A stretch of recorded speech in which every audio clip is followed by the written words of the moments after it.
జాగ్రత్తగా సూచనలు వినన్నా ఇది టైం వేస్ట్ కాదు, చాలా అమూల్యమైన సందేశాలు. ఎందుకంటే ఇంతమంది లెక్చరర్స్ అందరూ కూడా మనకి ప్రతిరోజు క్లాస్లో పాఠం చెప్పేవాళ్ళు ఈ రోజు మీరు ఎగ్జామ్స్కి వెళ్ళబోయే ముందు మీకు మళ్ళీ మంచి మంచి మాటలు చెప్తూ వాళ్ళ బ్లెస్సింగ్స్ వస్తాయి.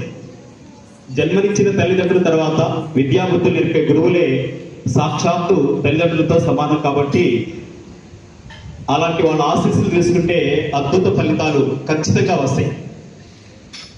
గత సంవత్సరం 435 marks, state second mark Dhanvantari campus.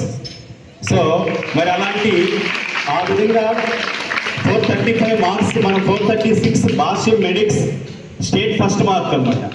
అలాంటి మంచి మంచి మార్క్స్ అయినటువంటి భాష్యంలో బైపీసీ విద్యార్థులందరికీ కూడా వస్తున్నటువంటి ఈ సందర్భంలో ఈ సంవత్సరం జూనియర్ ఇంటర్ నుంచి మేము ఆశిస్తుంది కూడా ఏంటంటే 437 ఒత్తిడి లేకుండా ప్రశాంతతతో కూడిన నిద్ర కూడా అవసరం. కాబట్టి దాన్ని దృష్టిలో పెట్టుకొని రేపు కూడా ప్రిన్సిపల్ సార్ మిమ్మల్ని డిన్నర్ అయిపోయిన తర్వాత చక్కగా పడుకోవడానికి వదిలేస్తారు. దాంట్లో అనుమానం లేదు.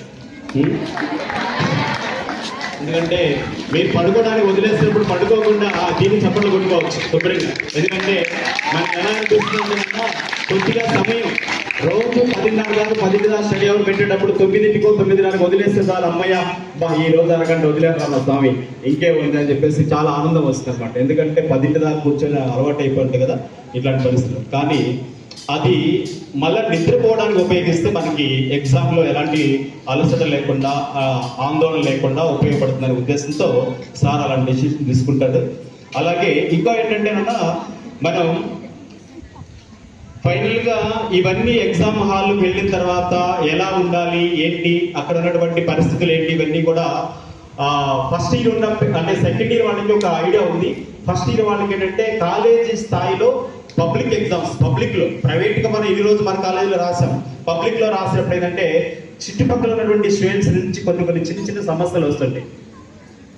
వాటన్నింటినీ మనం అధిగమించుకుంటూ అలాగే అక్కడున్న వాతావరణం కూడా చాలా ఇబ్బందికరంగా ఉంటుంది. నేను చెప్తున్నాను, గుంటూరులోనే దాదాపుగా ఎన్నో సంవత్సరాల నుంచి ఎన్నో కాలేజీలో చూసినటువంటి అనుభవంతో చెప్తున్నాను.